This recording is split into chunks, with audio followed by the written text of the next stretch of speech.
Right. Now हम cost को forecast करते हैं। Now coming to the forecasting of cost, right.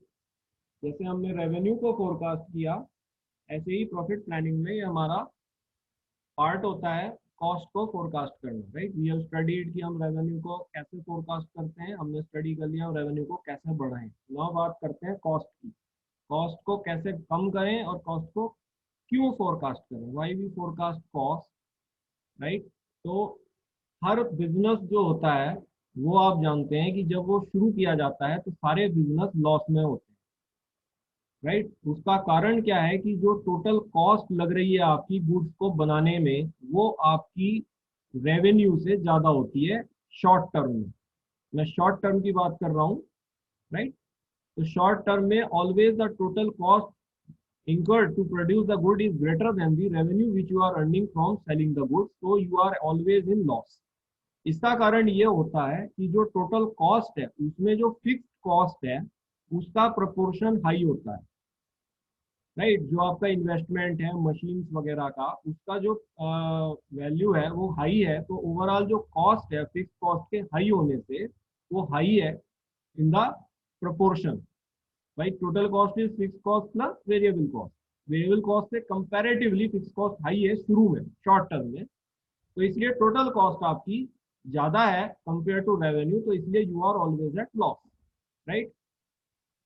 So in short term, every business incurs loss because the total cost incurred to produce the goods exceeds the total revenue earned by selling the goods, as the large chunk of total cost is fixed cost that is fixed in short run. As business increases output over a period of time, the variable cost increases and so is the revenue. धीरे धीरे क्या होता है, समय के साथ साथ आप जो है वेरिएबल कॉस्ट को बढ़ाएंगे क्योंकि आप ज्यादा मटेरियल खरीदेंगे, ज्यादा लेबर रखेंगे, ज़्यादा आप इंटरेस्ट लेंगे, वो लेंगे लोन, ठीक है। तो आपका जो ट्रेडिंग अकाउंट वाली कॉस्ट है जो मैंने आपको ट्रेडिंग अकाउंट में समझाई थी वो बढ़ेगी, राइट। तो जब ये बढ़ेगी, क्योंकि ये सारी कॉस्ट हमारे गुड्स के प्रोडक्शन से डायरेक्टली लिंक होती है, राइट। आपके ओवरहेड्स, आपका लेबर, आपका मटेरियल, ये सब बढ़ेगा तो आपकी वेरिएबल कॉस्ट बढ़नी शुरू होगी। लेकिन उसके बढ़ने से आपका गुड्स भी बढ़ेगा, तो गुड्स बढ़ेगा तो आपकी रेवेन्यू भी बढ़ेगी, राइट। और फिर समय ऐसा आएगा कि आपकी ये रेवेन्यू आपकी टोटल कॉस्ट को इक्वल कर जाएगी, राइट। तो उस समय बिजनेस को ना प्रॉफिट होता है ना लॉस होता है और उसको ब्रेक इवन पॉइंट कहते हैं, राइट। तो वो आउटपुट हमें बनानी होती है जिस आउटपुट पर हमारा ये ब्रेक इवन पॉइंट आ रहा है। क्लियर हो रही है बात। तो इसीलिए कॉस्ट फोरकास्टिंग में बिजनेस का सबसे पहला जो रोल होता है वो ये होता है कि हम इस कितना कॉस्ट लगाएं कि ब्रेक इवन पॉइंट आ जाए, ये इसका सबसे पहला फोरकास्टिंग करता है एक एंटरप्रेन्योर। क्लियर हो रही है बात। स्टार्टिंग में आपकी कॉस्ट आपके रेवेन्यू से ज़्यादा है क्योंकि आपकी फिक्स्ड कॉस्ट का जो प्रोपोर्शन है वो वेरिएबल कॉस्ट के कंपैरिजन में ज़्यादा है। धीरे धीरे जब आप ज़्यादा माल बनाना शुरू कर देते हैं तो ज़्यादा माल बनाने से आपकी वेरिएबल कॉस्ट बढ़ती है और ज़्यादा माल भी बनता है, तो माल जब बिकेगा तो रेवेन्यू भी बढ़ेगी, राइट। और रेवेन्यू जब बढ़ती है तो वेरिएबल कॉस्ट भी बढ़ रही है, राइट। तो एक समय पर क्या हो रहा है, आपका रेवेन्यू ज़्यादा इंक्रीज कर रहा है, आपकी कॉस्ट कम बढ़ रही है। और फिर एक क्वांटिटी ऐसी आ जाती है जब बनाते ही जा रहे हैं बनाते ही जा रहे हैं, एक पर्टिकुलर स्केल ऐसा आ जाता है जिस पर आपका रेवेन्यू आपकी टोटल कॉस्ट को इक्वल हो जाता है और आपको उसी क्वांटिटी को ब्रेक इवन पॉइंट कहते हैं, राइट। तो एक एंटरप्रेन्योर सबसे पहले ये सोचता है कि कितना बनाऊं जिससे ये ब्रेक इवन पॉइंट आ जाए और उसको बनाने में मेरी कुल कितनी लागत लगेगी, ये उसका पहला एस्टिमेशन होता है कॉस्ट का। ऐसा कर देने से जो प्रॉफिट है, जो उसकी जेब में पैसा आ रहा है, वो उसकी फिक्स्ड कॉस्ट को कवर करता है। ब्रेक इवन पॉइंट की ये भी परिभाषा होती है, राइट। ब्रेक इवन पॉइंट को लोग कहते हैं ये वो क्वांटिटी है जिस क्वांटिटी को बनाने से आपको कोई प्रॉफिट कोई लॉस नहीं होता। शुरू में आप इससे जब तक आप नीचे बना रहे हैं आपको लॉस है, आपको प्रॉफिट नहीं है।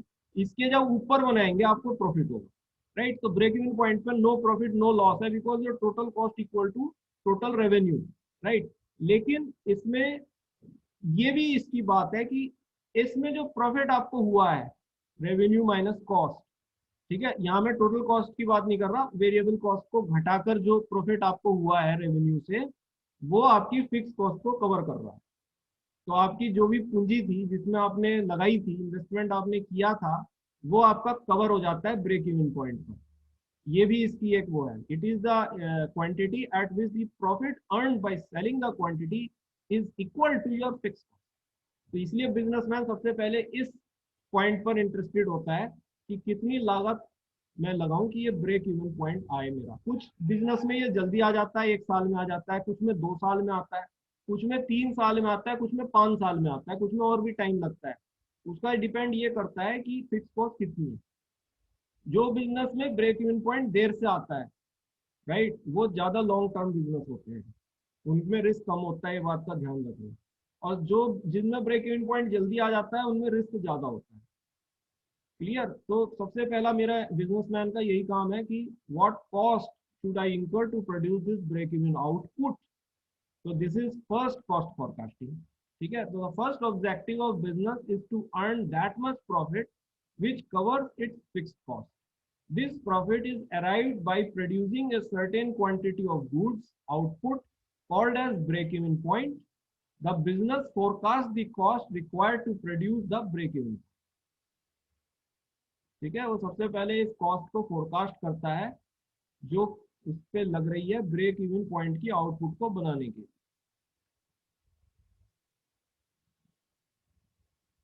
So we have talked about forecasting the revenue. We have talked about increasing the revenue. We have talked about forecasting the cost. Now we are talking about how to